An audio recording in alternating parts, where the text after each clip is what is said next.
Welcome back to Void of Fears. Before we jump into today's story, I've got to ask for a quick favour. If you could smash that like button, drop a comment below, and hit subscribe if you haven't already. It seriously makes a huge difference. YouTube's algorithm loves that stuff, and it pushes my videos to new viewers who might dig these stories too. I really appreciate every single one of you who takes the time to do that. It means the world to me and helps keep this channel growing. Alright, enough of me rambling. Let's dive into today's story. October 17th, 2019, 11:34 p.m. The European Southern Observatory's very large telescope in Chile's Atacama Desert hummed with its usual nocturnal rhythm. Dr. Thomas Brennan sat alone in the control room, his face illuminated by the pale glow of multiple monitors. At 38 years old, he'd spent the last 14 years of his life studying the rotational velocities of distant galaxies, work that most people found impossibly boring. Tonight, that was about to change. Thomas was conducting a routine survey of sector J7749, an unremarkable patch of space near the Coma Berenices constellation. His coffee had gone cold an hour ago, and he was considering calling it a night when something on his primary monitor made him pause. 3 galaxies, each separated by millions of light years, were displaying identical rotational velocities. Not similar, identical, down to the microsecond. He set down his coffee cup and leaned forward, squinting at the numbers. This shouldn't be possible. Galaxies were independent systems, each with their own mass distribution, their own history, their own speed of rotation. Finding 3 spinning at the exact same rate was like finding 3 snowflakes that were molecularly identical. Thomas ran a full diagnostic on his instruments. Everything checked out. He recalibrated the sensors and ran the measurement again. The reading didn't change. His hands felt cold despite the warm Chilean night. He picked up his phone and dialed Dr. Helen Park at the Keck Observatory in Hawaii. They'd gone to graduate school together at Berkeley, and if anyone would take him seriously at 6:47 p.m. Hawaii time, it was Helen. "This better be good, Brennan," Helen answered. "I'm supposed to be having dinner with my parents. I need you to point Keck at sector J7749. Right now, please." Something in his voice made her stop arguing. "What am I looking for?" "Just look at the rotational velocities, all of them. Tell me what you see." 43 minutes later, his phone rang. Helen's voice was different now. Quiet. Careful. "Thomas, it's not just those 3 galaxies. I'm seeing synchronized rotation across the entire field. Pulsars, nebulae, everything." "What the hell is this?" Thomas felt his heart rate accelerate. "Send me your raw files, all of them." When the data arrived, he opened it with shaking hands. The synchronized region spanned at least 600 light-years in diameter. Hundreds of celestial objects, all spinning like gears in some inconceivable machine. He stayed up for the next 48 hours straight, contacting observatories around the world. Mauna Kea confirmed it. Arecibo confirmed it. The Hubble Space Telescope operations team confirmed it. ALMA in Chile confirmed it. The Green Bank Observatory in West Virginia confirmed it. Dr. Patricia Okoye at NASA's Goddard Space Flight Center confirmed it. By Saturday evening, Thomas sat in his small apartment in Cambridge, Massachusetts, staring at his laptop screen. He created a visualization of the affected region. A massive spiral of synchronized celestial objects, all spinning in perfect unison. His reflection in the dark window looked haunted. His cat, Newton, meowed insistently for dinner, but Thomas barely heard him. He was too busy calculating the expansion rate. The synchronized zone wasn't static. It was growing outward at roughly 8,900 kilometers per second. Thomas mapped the distance from Earth to the current edge of the affected region. approximately 840 light years. He did the calculation 3 times, hoping he'd made an error. He hadn't. At the current expansion rate, the synchronized zone would reach Earth in approximately 27 years. Thomas sat back in his chair, his mind racing through possibilities. This wasn't a natural phenomenon. It couldn't be. Natural processes didn't synchronize across such vast distances. Something was causing this. Something was orchestrating it. He didn't sleep that night. He couldn't. Monday morning arrived with grey November light filtering through his apartment windows. At 9:15 a.m., Thomas joined a secure video conference with representatives from the National Science Foundation. The gallery of faces on his screen included Dr. Patricia Okoye from NASA, Dr. Leonard Richter from CERN, several people from the Department of Defense whose names weren't provided, and Dr. Yuki Tanaka from JAXA, the Japanese Space Agency. Thomas presented his findings for 4 hours, fielding questions, showing raw telemetry, demonstrating that every independent verification had reached the same conclusion. The room fell silent when he showed them the expansion rate calculations. "Ladies and gentlemen," said a DoD representative, Thomas knew only as Morrison, "I think we can all agree that this information needs to be classified until we understand what we're dealing with." No one disagreed. A special task force was created, the Rotational Anomaly Research Group. Thomas was appointed lead investigator. Patricia would handle NASA coordination. Leonard would explore theoretical implications. Yuki would coordinate with international partners. As the meeting ended, Patricia stayed on the line. "Thomas, are you okay? You look exhausted." "I'm fine," he lied. "This is going to be a long investigation. Pace yourself. We need you functional." Thomas nodded and ended the call.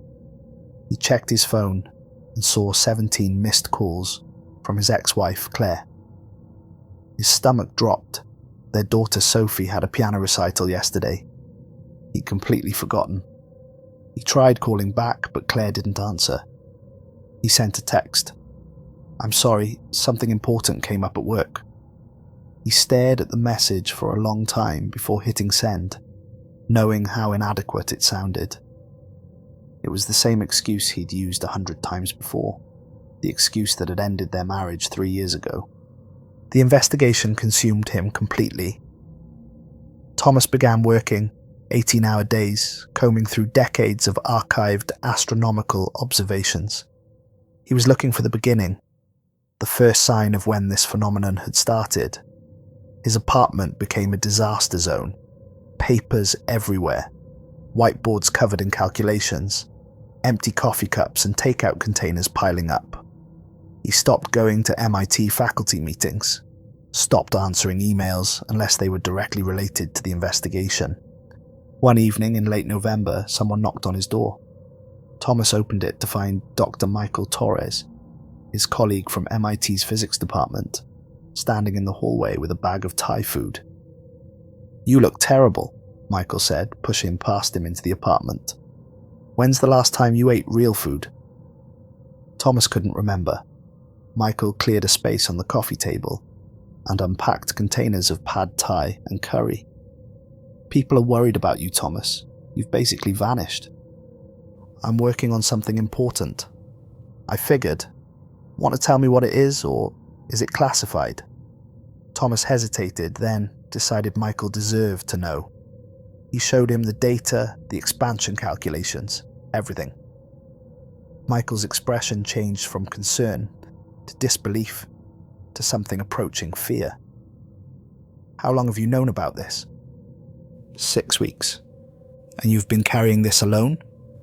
"Not alone. There's a team. But yes, mostly alone." Michael set down his food. "Thomas, I need you to listen to me.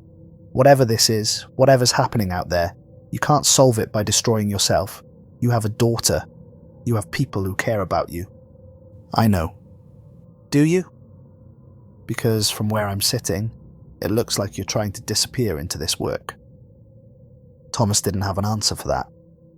After Michael left, Thomas returned to the archives. 3 hours later, he found what he was looking for. Evidence in archived Hubble data from 2003, 16 years ago, showing the earliest traces of synchronized rotation. Just a handful of objects at first, spinning in unison. But it had been growing exponentially ever since. Whatever was causing this had been active for nearly 2 decades, and they were only now noticing it. Thomas created a new projection model using the historical growth rate. His hands stopped moving when he saw the result. The expansion wasn't linear, it was exponential, accelerating. His earlier calculation of 27 years was wrong, very wrong. If the acceleration continued at its current rate, the synchronized zone would reach our solar system, not in decades, but in months, possibly as soon as late 2020. He called Patricia immediately, even though it was 3 a.m. in Houston. "This better be critical," she answered groggily. "We don't have 27 years. We might not even have one." There was a long silence. "Send me everything. I'll have my team verify it." 2 days later, Patricia confirmed his calculations. Helen checked them independently from Hawaii. The synchronized zone was accelerating toward us faster than anyone had anticipated. They had until November 2020, maybe December if they were lucky. "We need to tell people," Helen said during their conference call. "We can't keep this classified anymore." "It's not our call," Patricia replied. "That decision goes way above our pay grade." "Then someone needs to make a different decision," Helen snapped. "My parents live in Honolulu. My sister has 3 kids. They deserve to know what's coming." Thomas listened to them argue, feeling oddly detached. He kept thinking about Sophie. She was 11 now. In a year, she'd be 12. Would she make it to 13? To 14? He realized Helen was saying his name. "Thomas, you still there?" "Yeah, sorry, I'm here." "What do you think we should do?" Thomas looked at the visualization on his screen, the spiral of synchronized objects, spinning inexorably closer. "I think we should figure out what's causing it. That's the only thing that might actually help." November 8th, 2019. Dr. Samuel Rodriguez, director of the Green Bank Observatory in West Virginia, called Thomas at 11:23 p.m. "We've detected unusual radio interference from your synchronized zone," Samuel said without preamble. "You need to hear this." Thomas booked a flight for the next morning. The Green Bank Observatory sat in the National Radio Quiet Zone, protected from interference by federal law. If Samuel said he'd detected something unusual, it was worth investigating immediately. Samuel met him at the facility entrance, looking like he hadn't slept either. "I've been running the signal analysis all night. Come look at this." The control room was dimly lit, filled with the soft hum of computers. Samuel brought up a spectrogram on the main display. "This is what we're picking up from the synchronized region. It's not random. It has structure. A pulse that repeats every 41.7 seconds. Thomas listened to the audio interpretation. A deep, rhythmic thrumming that sounded almost organic. Like a heartbeat, but impossibly vast. "It's not trying to communicate with us," Samuel continued. "It's more like industrial noise, background radiation from some kind of process." They spent the next 3 days analyzing every aspect of the signal. Thomas barely left the control room, surviving on vending machine coffee and granola bars. On the 3rd day, at 2:47 a.m., he noticed something that made his blood run cold. The pulse frequency matched exactly to 12 decimal places, the rotational period of the synchronized objects. "The signal isn't a byproduct of the spinning," Thomas said slowly. "The signal is causing it." Samuel stared at him. "You're saying something is broadcasting instructions?" "Yes, and everything in that region is listening." Thomas returned to Cambridge in December, but he couldn't shake the implications of what they'd discovered. This wasn't a natural phenomenon. It was engineered, controlled. But by whom? And for what purpose? A letter arrived from Claire a week before Christmas. An actual handwritten letter, not an email. He opened it standing in his kitchen still, wearing his coat. "Thomas," it began, "I'm not writing this to make you feel guilty. I'm writing because Sophie asked me to. She wants to know why her dad never comes to visit anymore, why he never calls, why he forgot her birthday this year. I know whatever you're working on is important. You've always been driven by important work. But Sophie is 11 years old, and she won't be a kid forever. These years matter. You're missing them. Please, for her sake, try to be present, even if it's just a phone call once a week, even if it's just remembering her birthday. She loves you. I want you to know that, but she's starting to forget what it feels like to have a father." Thomas read the letter 3 times, then set it on his kitchen counter. He picked up his phone to call, but then his laptop chimed with an urgent email from Patricia. New telemetry data had come in. The expansion was accelerating even faster than they'd thought. He looked at his phone, then at his laptop. He promised himself he'd call tomorrow. He didn't. January 14th, 2020. A journalist at the New York Times received an anonymous tip about RRG and the synchronized rotation phenomenon. Thomas never found out who leaked it. The story broke on January 18th, and within hours it had spread across every news network on the planet. The panic started slowly. Most people didn't understand the implications at first, but as experts appeared on cable news to explain what synchronized cosmic rotation meant, the fear began to build. The White House organized a press conference for January 21st. Thomas, Patricia, and Leonard were asked to explain the phenomenon to the public. Thomas stood backstage listening to the crowd noise, feeling sick to his stomach. He'd spent his entire career avoiding the spotlight, preferring the quiet work of observation and analysis. Now he was about to address the entire world. "You'll be fine," Patricia said, adjusting his tie. "Just tell them the truth." "What truth? That we have no idea what's happening? That we can't stop it? That's not going to make anyone feel better." "No," Patricia agreed. "But it's better than lying." Thomas stepped up to the podium. Camera flashes exploded like supernovas. He squinted against the light, gripped the edges of the podium to keep his hands from shaking, and began to speak. "Thank you for being here. My name is Dr. Thomas Brennan, and I'm a radio astronomer at MIT. Along with my colleagues Dr. Patricia Okoye from NASA and Dr. Leonard Richter from CERN, I've been studying a phenomenon we first observed in October of last year. We've detected a region of space, approximately 600 light-years in diameter, where celestial objects are rotating in perfect synchronization. This includes galaxies, pulsars, nebulae, and stellar debris. The synchronized rotation is accompanied by a structured radio signal and is expanding outward at an accelerating rate. Based on our current projections, this phenomenon will reach our solar system sometime in late 2020, possibly early 2021. We don't yet understand what's causing it, or what will happen when it reaches us." A reporter in the front row raised his hand. "Dr. Brennan, should we be afraid?" Thomas paused. He thought about Sophie, about Claire, about everyone he'd ever known. He thought about telling them a comforting lie. "We should be attentive," he said finally. "We should prepare as best we can, and we should work together to understand what's happening."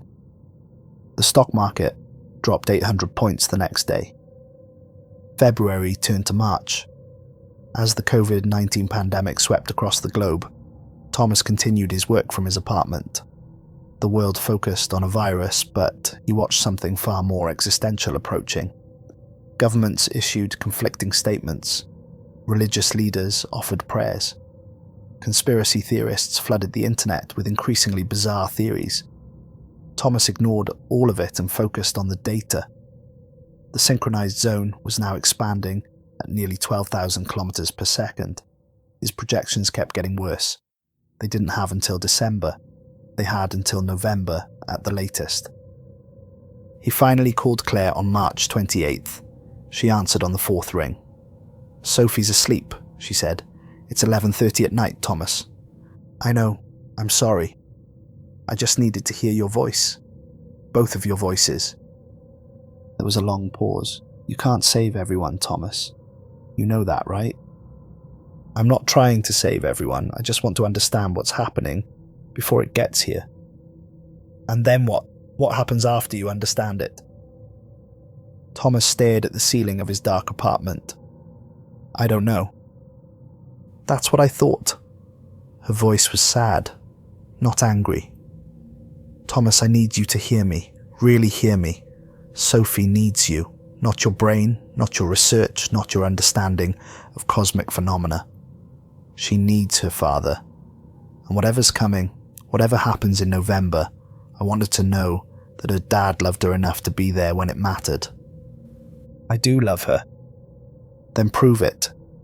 Because right now all she knows is that you're always too busy. And in 8 months, we might not have any time left." The call ended. Thomas sat in the darkness, listening to his own breathing. Newton jumped onto his lap and began to purr. He stroked the cat's fur absently, thinking about Sophie's last birthday party which he'd missed, about her piano recital, about Christmas, which he'd spent alone in his apartment, analysing signal frequencies while his daughter opened presents 200 miles away.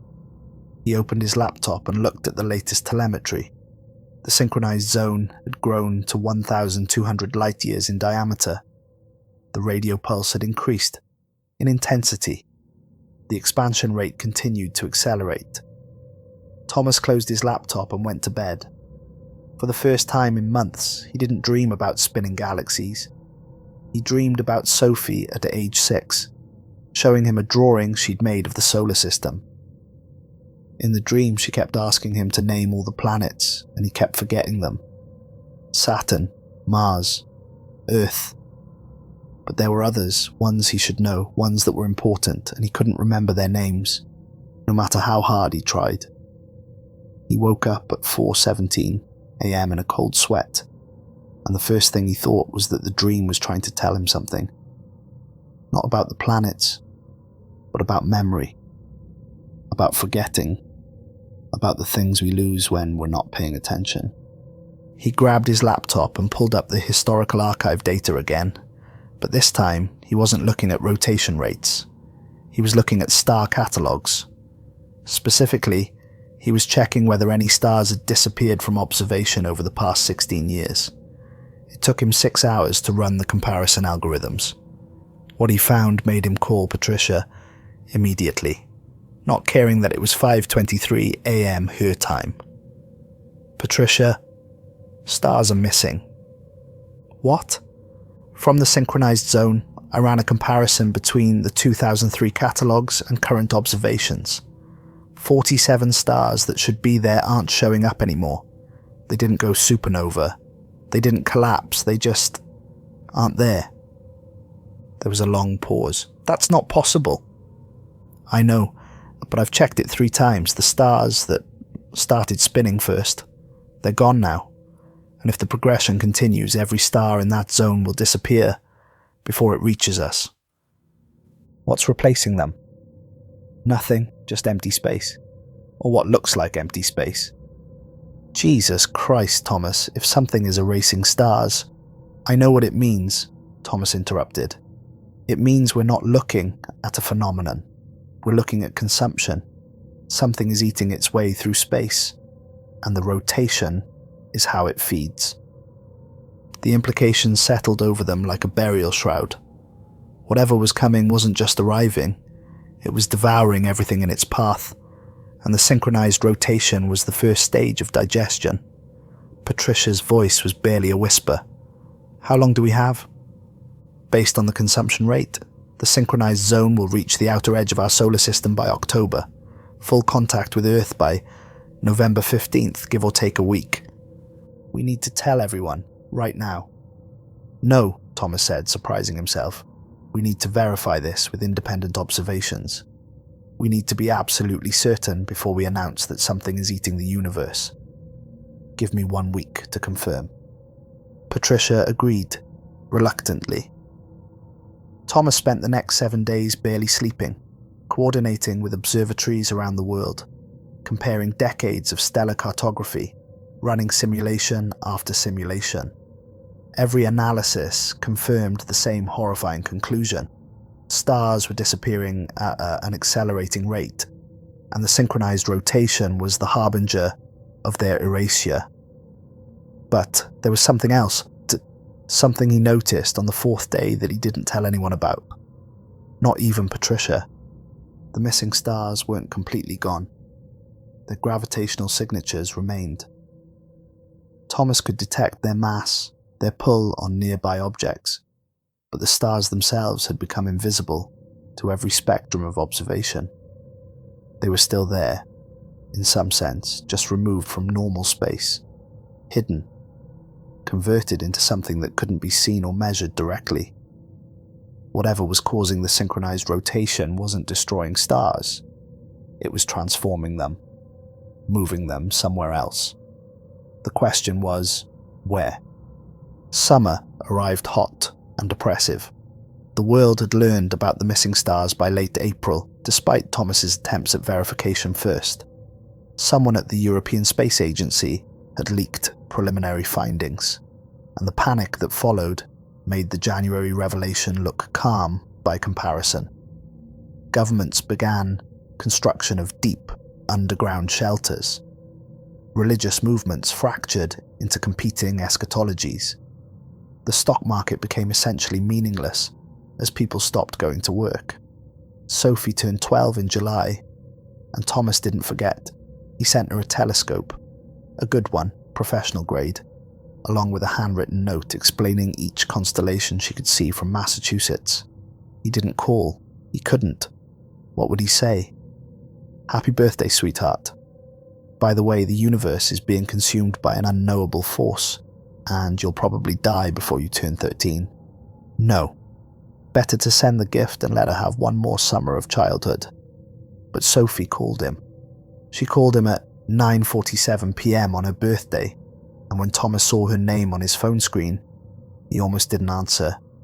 Almost let it go to voicemail, like he'd done so many times before. But something made him pick up. "Hello? Dad? It's me. Happy birthday, Sophie. Thanks, I got the telescope. Mum helped me set it up on the roof. We looked at Saturn. I saw the rings. They were beautiful." Her voice was trembling. "Dad, I know what's happening. Everyone at school knows. The teachers try not to talk about it, but we all know." Thomas closed his eyes. "Sophie, I just wanted to call you. Before, before whatever happens. I wanted to hear your voice. And I wanted to tell you that I'm not mad at you for being busy. Mum says you're trying to save the world, and even if you can't, at least you tried. That's more than most people can say." Thomas felt tears running down his face. "I'm sorry I wasn't there more. I'm sorry I missed so much." "It's okay, Dad. I love you." "I love you too, Sophie, more than all the stars in the sky." After they hung up, Thomas sat in his dark apartment for 3 hours, not moving, barely breathing. Newton curled up beside him, seeming to sense his human's distress. Finally, at 12:53 a.m., Thomas opened his laptop and looked at the latest telemetry. The synchronized zone had reached the Kuiper belt. The outermost edge of our solar system was beginning to spin. He could see it in the data. Pluto's rotational velocity was increasing, slowly at first, but accelerating. The same thing was happening to dozens of trans-Neptunian objects. Within days, they'd all be spinning in perfect unison with the rest of the consumed cosmos. Thomas began writing, not for publication, not for peer review, but for Sophie.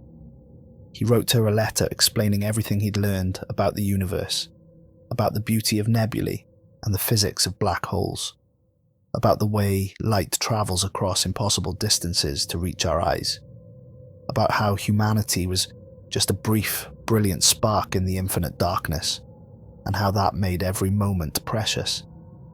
He wrote about her mother, about how they'd met during a meteor shower, both of them lying on their backs in a field, watching the sky. He wrote about the first time he'd held Sophie as a baby, looking into her eyes and seeing the entire universe reflected there. He wrote for 7 hours straight, and when he was done, he sealed the letter in an envelope, wrote her name on it, and put it in his desk drawer. He'd find a way to get it to her. Somehow. Before the end. October 23rd, 2020.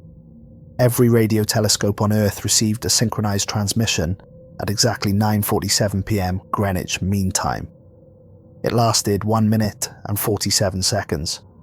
Samuel Rodriguez called Thomas at 4:17 a.m. "You need to get to West Virginia, right now." Thomas drove through the night, arriving at Greenbank just as the sun rose over the mountains. Samuel met him at the entrance, his eyes red-rimmed from lack of sleep. "We've decoded the transmission," Samuel said. "Thomas, this is it. This is what we've been waiting for." In the control room, Samuel pulled up the decoded message on the main screen. It wasn't language, it was coordinates. Spatial coordinates pointing to a location at the exact center of the synchronized zone. And temporal coordinates, December 17th, 2020, at exactly 3:33 p.m. Greenwich Mean Time. "It's an arrival time," Thomas said, feeling his mouth go dry. "Something is coming, and it just told us exactly when it will be here." But there was more. Samuel showed him a secondary layer of the transmission, hidden beneath the coordinates. A waveform. A pattern. Thomas stared at it for several minutes before he understood what he was seeing. "That's a brain scan," he said slowly. "That's a human, neural signature." "Not just any signature," Samuel said quietly. "We ran it through medical databases. It's a composite, an average of approximately 8 billion individual patterns. Thomas, this thing has been listening to us. It's been recording our thoughts, our consciousness, our entire species, and now it's playing it back to us." Thomas felt something cold settle in his stomach. "It's not coming to destroy us, it's coming to collect us." The message spread quickly. Within hours, every government on Earth had been informed. Emergency sessions of the UN were called. Religious leaders issued statements. The internet exploded with speculation. But Thomas barely noticed any of it. He was too busy analyzing the neural composite, trying to understand what it meant. The transmission wasn't a threat. It was an invitation. Or maybe a warning. The thing at the center of the synchronized zone had been studying humanity for 16 years, learning what we were, how we thought, what made us conscious. And now it was ready. Thomas called Claire at 8:15 p.m. She answered immediately. "I saw the news. The brain scan thing. Thomas, what does it mean?" "It means something out there knows us, really knows us. Every thought we've ever had, every dream, every fear. It's been listening to all of us." "That's terrifying." "Maybe. Or maybe it's the opposite. Maybe it's the only thing that ever really understood us." There was a long pause. "Thomas, Sophie wants to see you. Before whatever happens in December. Will you come?" Thomas looked around his apartment, the whiteboards covered in calculations, the papers scattered everywhere, the years of work that had led to exactly nothing. He couldn't stop what was coming. He couldn't save anyone. All he'd done was watch humanity's extinction approach with scientific precision. "Yes," he said, "I'll come tomorrow. And Claire, I'm sorry for everything." "I know. Just get here safe." Thomas packed a bag that night. He fed Newton and left enough food and water for 2 weeks.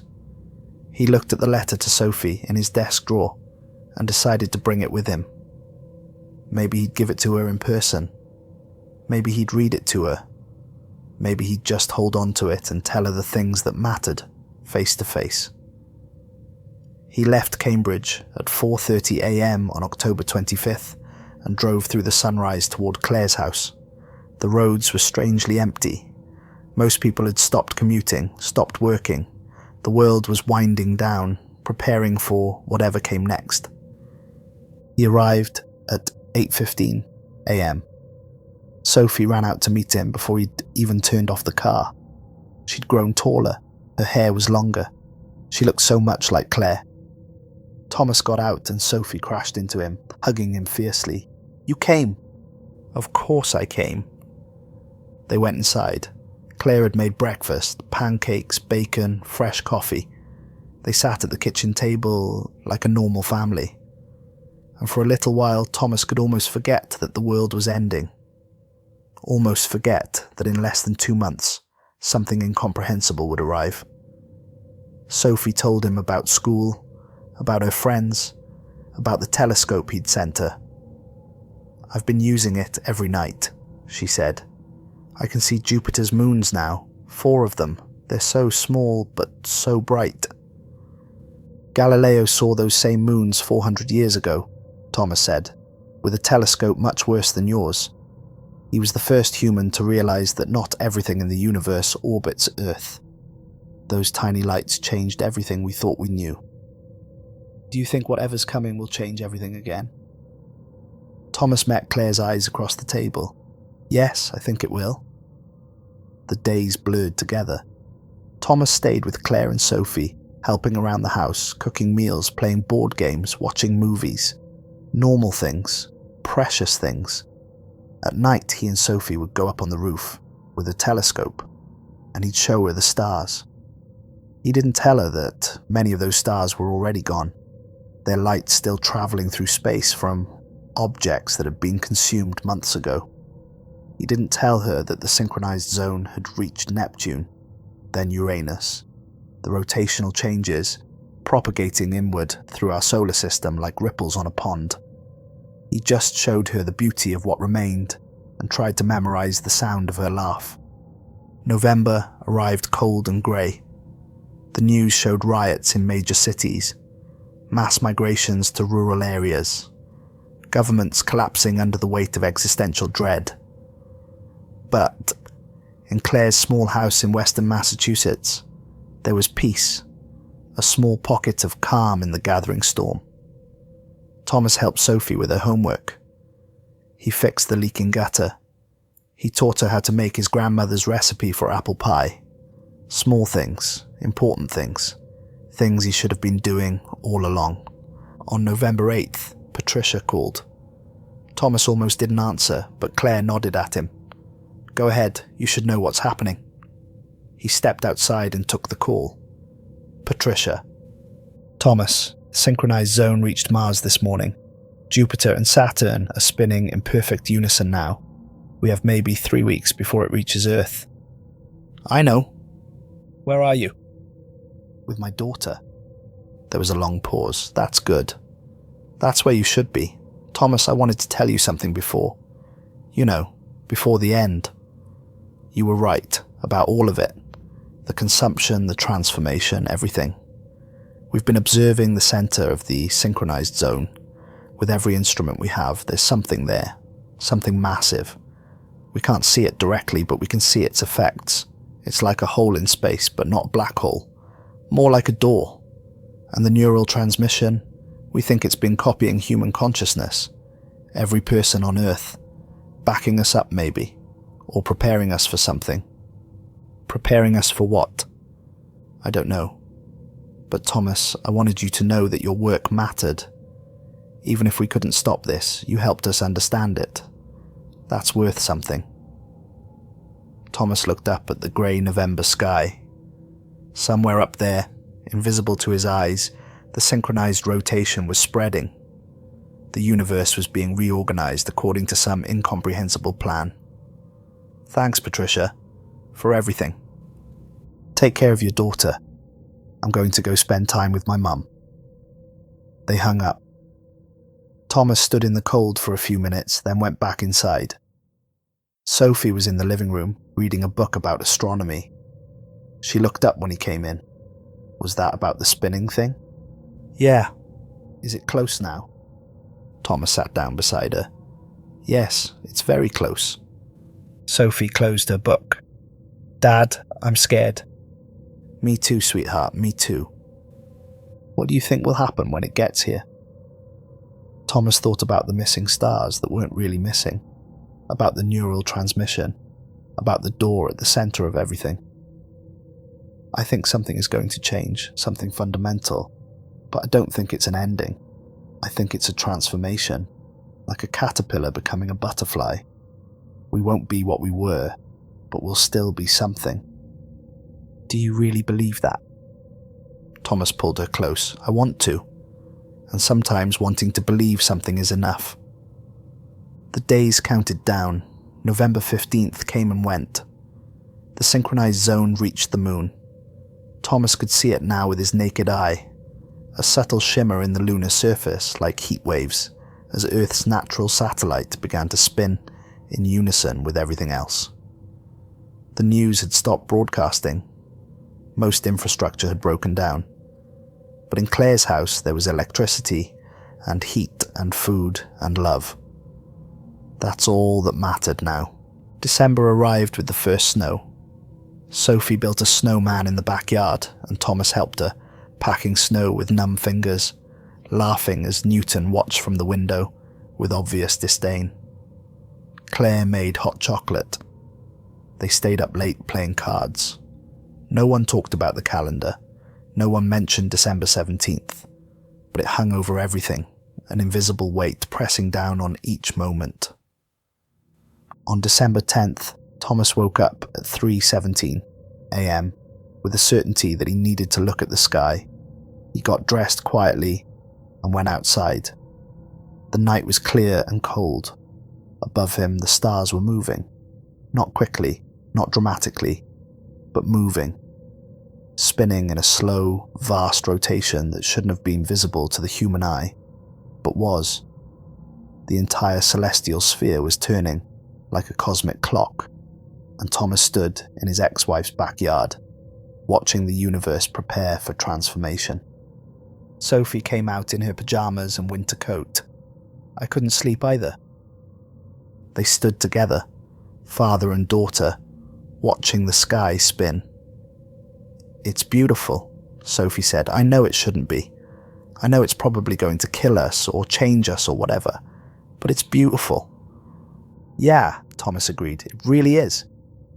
Dad, can I tell you something? Anything. I'm glad you're here. I'm glad you came, even if it's only for a little while at the end. I'm glad you came. Thomas couldn't speak. He just pulled her close and held her while the universe spun above them, beautiful and terrible and incomprehensible. December 17th, 2020 dawned cold and clear. Thomas woke before sunrise and made coffee. Claire came into the kitchen at 6:30 a.m, looking like she hadn't slept. So, she said, today's the day. Yeah. What do you think will happen at 3:33? Honestly, I have no idea, but I know I want to be right here when it does. Me too. They spent the morning together, the three of them. They made breakfast. They watched old home videos of Sophie as a baby. They talked about memories, summer vacations, first days of school, the time Newton had gotten stuck in a tree and the fire department had to rescue him. At noon, they had lunch. At 2 p.m, they went outside and stood in the backyard, looking up at the sky. The spinning was obvious now. The sun itself was rotating faster than it should, the moon tracing impossible arcs across the sky. Reality was bending, preparing for something none of them could comprehend. At 3:15 p.m, Thomas checked his watch. 18 minutes. He reached into his pocket and pulled out the letter he'd written to Sophie. I wrote this for you. Back in the summer, I was going to mail it, but then I came here, and I've been carrying it around ever since. Sophie took the envelope. Should I read it now? If you want, or save it. Whatever feels right. She opened it carefully and began to read. Thomas watched her face as she processed his words. When she finished, she was crying. Dad, this is beautiful. I meant every word. I know. She hugged him. I love you. I love you too, sweetheart. More than anything in this entire spinning universe. At 3:30 p.m, they stood together in the backyard, Thomas, Claire and Sophie, holding hands. The world had gone silent. No birds, no wind, just the three of them and the spinning sky. Newton sat on the porch watching them with his usual inscrutability. Thomas checked his watch. 3 minutes. He thought about all the years he'd wasted, all the time he'd spent looking at distant stars instead of the people right in front of him. He thought about the mystery at the center of the synchronized zone, the thing that had been preparing humanity for this moment. He thought about transformation, about becoming something new, about doors opening to places he couldn't imagine. At 3:32 p.m, Sophie squeezed his hand. "Dad, I'm not scared anymore." "Me neither," Thomas lied. But then, as the seconds ticked down, he realized it wasn't a lie. He wasn't scared. He was curious. After everything, after all the fear and panic and existential dread, he was curious about what came next. At exactly 3:33 p.m, Greenwich Mean Time, everything stopped. The spinning ceased. The sky froze. The world held its breath. For one perfect crystalline moment, nothing moved. Nothing changed. Everything hung suspended in impossible stillness. And then Thomas felt it, not with his eyes or his ears or any physical sense. He felt it in his mind, in his consciousness, a presence, vast, ancient, incomprehensible. The thing at the center of the synchronized zone was here, not physically present, but present nonetheless, connected to every human mind on Earth simultaneously through the neural pathways it had been mapping for 16 years. It didn't speak. It didn't need to. Thomas understood somehow what it wanted, what it had always wanted. Not to destroy humanity, not to consume or conquer, to translate. The synchronized rotation had been preparation, a way of aligning not just matter but consciousness itself, creating a universal frequency on which human minds could exist outside of physical space. The missing stars weren't gone. They were transmuted, converted into something that existed beyond the 3 dimensions humans could perceive. And now humanity was being offered the same transformation. A choice. That's what the presence was offering. Stay in the physical universe with all its limitations and eventual heat death, or transform. Become something that existed in the space between spaces. Join the missing stars in whatever incomprehensible realm they now inhabited. Thomas felt the choice pressing against his mind. He could feel Claire's hand in his left hand and Sophie's in his right. He could feel his own heartbeat, his breath, his physical existence, all of it so fragile, so temporary, so precious. The presence waited, patient, eternal. Thomas looked at Sophie. Her eyes were wide and he knew she felt it too. The choice, the invitation, the door opening to impossible places. "What do you want to do?" he asked her. Sophie looked at her mother, then back at him. "I don't know. What happens if we say yes? I think we become something else, something that doesn't die, something that exists everywhere and nowhere, something that can't be hurt or scared or lonely. And if we say no, then we stay here, stay human, stay alive for as long as we can in a universe that's going to keep changing whether we want it to or not." Claire spoke for the first time. "I think I want to stay. Is that crazy? With everything that's happening, with the universe itself being reorganized, I think I want to stay human. I want to keep making breakfast and fixing gutters and watching Sophie grow up. Even if it's harder now, even if everything's different, I want to stay." Thomas understood. He felt the same pull. The desire to remain in the world he knew, even if it was ending, even if transformation promised something greater. There was beauty in limitation, meaning in mortality. "Sophie, what about you?" Sophie was quiet for a long moment. The presence waited, exerting no pressure, offering only possibility. Finally, she spoke. Can I come back? If we say yes, if we transform into whatever that is, can we come back and visit? Can we be both things? And somehow, impossibly, Thomas felt the answer. Yes. The transformation wasn't permanent, wasn't irreversible. It was a door that could swing both ways. The missing stars weren't gone forever. They were just elsewhere, and elsewhere could become here again whenever they wanted. Yes, Thomas said, we can come back. Then I want to say yes. I want to see what's out there. I want to know what the stars know. Sophie looked at her mother.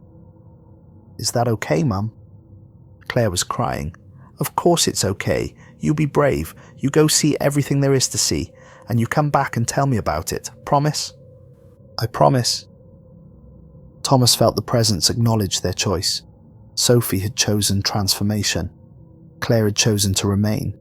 And Thomas? He stood between them, holding both their hands, feeling torn between two universes, the physical and the transcendent, the known and the unknowable. He looked at Sophie, his daughter, who was braver than he'd ever been. I'm going with you, he said. I'm not missing this, not again. I'm going to see where you go. Sophie smiled. Thanks, Dad. But we're coming back, Thomas continued, looking at Claire. Both of us, as often as we can. We're going to have dinner here every Sunday. We're going to tell you everything we see. We're going to be a family, just in a way that's never existed before. Okay? Claire nodded, unable to speak. The presence accepted their choices. Thomas felt it reaching out, touching Sophie's consciousness and his own. The sensation was indescribable, like falling and flying simultaneously, like dissolving and crystallizing, like every cell in his body was being rewritten in a language he didn't know, but somehow understood. The backyard began to fade, Claire's face contorted with tears and joy and terror.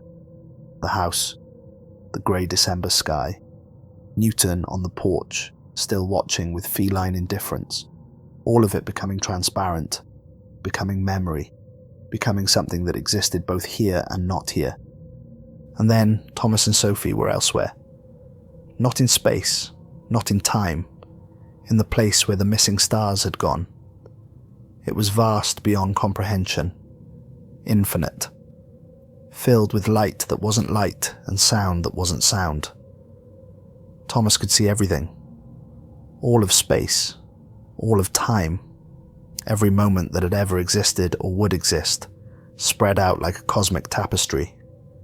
He could see Earth, tiny, fragile, beautiful, still spinning in its usual orbit. He could see Claire standing alone in the backyard, looking up at the sky, waiting. He could see the synchronized zone, no longer consuming, but creating, building structures in higher dimensions, weaving new patterns of existence. And he could see Sophie beside him, not her physical form because they had no physical forms here, but her essence, her consciousness, bright and curious and infinite. Dad, she said, and her voice was everywhere. This is amazing. Yeah, Thomas agreed, it really is. They explored. Not for minutes or hours, because time didn't work the same way here. They travelled through dimensions that had no names, met consciousnesses that had never been human, learned things that couldn't be expressed in language, and through it all, Thomas kept one part of himself anchored to the physical universe, to Claire, to home, because he had made a promise. When they returned, and it felt like both seconds and centuries later, they materialized in Claire's backyard at 4:47 p.m. on December 17th.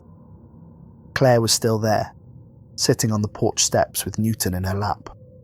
She looked up when they appeared, and her face transformed with relief. You came back. We promised, Sophie said. She looked physical again, solid and real, but there was something different about her. A luminescence, an awareness that hadn't been there before. Tell me, Claire said. Tell me everything. So they did. They sat on the porch as the winter sun set, and Thomas and Sophie tried to describe the indescribable. The places they'd been, the things they'd seen. The way consciousness could exist independent of matter, spreading through the cosmos like music.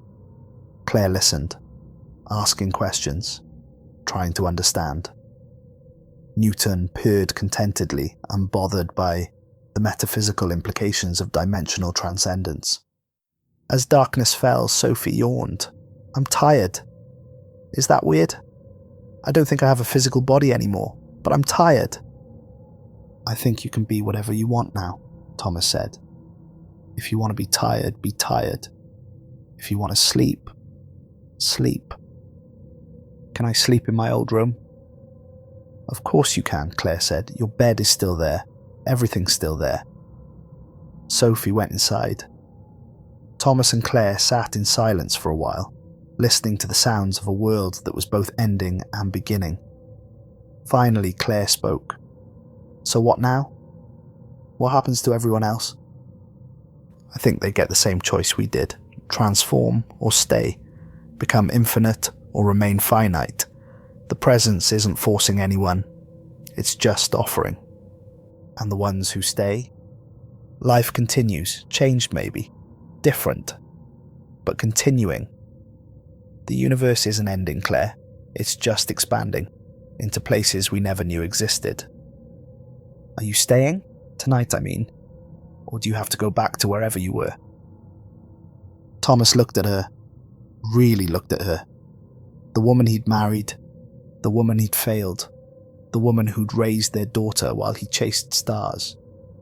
"I'm staying, if you'll have me. I'm staying as long as you want me here." Claire smiled. "Good. Because I'm going to need help explaining to Sophie's school why she can now apparently exist in multiple dimensions simultaneously. I don't think that's covered in the standard curriculum." Thomas laughed, actually laughed, despite everything, despite the transformation of reality itself. "No, I don't think it is." They went inside. The house was warm and bright. Sophie was already asleep in her room, curled up under blankets that were both physical and not physical, dreaming dreams in dimensions that had no name. Thomas and Claire made dinner together, moving around the kitchen with remembered familiarity. They talked about ordinary things, about fixing the leaking faucet in the bathroom, about whether they needed to grocery shop, about what to watch on TV. Outside, the universe continued its transformation. Billions of humans made their choices. Some stayed, some transformed. Some, like Sophie, chose to be both. The synchronized zone spread beyond Earth, beyond the solar system, touching every corner of reality. But it wasn't consumption. It was invitation, offering every conscious being in existence the chance to become more than they were. Thomas checked his phone out of habit. The internet was surprisingly still working. News reports were surreal. People disappearing and reappearing. Consciousness manifesting in new forms. Reality itself becoming fluid. But there was no panic anymore, no fear, just curiosity, wonder. The human species taking its first steps into something incomprehensibly larger than itself. Patricia sent him a text at 9:23 p.m. "I chose to transform, going to explore for a while. But I'll visit. We'll get coffee, in whatever form coffee takes in higher dimensions. Thanks for everything, Thomas. You were right. It's not an ending. It's a beginning." Thomas texted back, "Safe travels. See you soon." He went upstairs and checked on Sophie. She was sleeping peacefully, her consciousness probably wandering through impossible geometries. He kissed her forehead gently. "Sweet dreams, sweetheart. See you in the morning." Claire was waiting in the hallway. "You can stay in the guest room if you want, or on the couch, or wherever." "Thank you." "Thomas, I'm glad you're here, really glad." "Me too." He went to the guest room but didn't sleep immediately. Instead, he stood at the window looking out at the night sky. The stars were still spinning, but slower now, gentler. The synchronized rotation had become something beautiful instead of terrifying. The universe was dancing, and Earth was part of the dance. Thomas thought about all the years he'd spent studying the cosmos, trying to understand its secrets, and now, finally, the cosmos had revealed itself. Not as cold equations or distant phenomena, but as consciousness, as choice, as infinite possibility. He'd spent his whole life looking up at the stars. Now he understood that the stars had been looking back, waiting, preparing, inviting humanity to join them in the vast conversation of existence. Thomas finally went to bed at 11:47 p.m. His last thought before sleep was that tomorrow he'd make Sophie pancakes, and after breakfast, maybe they'd go exploring together. Not just the higher dimensions, but the ordinary world too. The park, the library, the ice cream shop downtown. Because being infinite didn't mean abandoning the finite. It meant appreciating both, living in both, loving both. He fell asleep with a smile on his face, and for the first time in over a year, he didn't have nightmares about spinning galaxies, consuming the universe. He dreamed about Sophie laughing, about Claire's hand in his, about Newton purring, about home, and in the morning, when he woke up to the smell of coffee and the sound of Sophie singing in the shower, he realized that despite everything, despite the transformation of reality itself, some things remained constant, some things remained precious, some things remained home. The universe was spinning, everything in space was spinning, and Thomas Brennan, for the first time in his entire life, was exactly where he needed to be.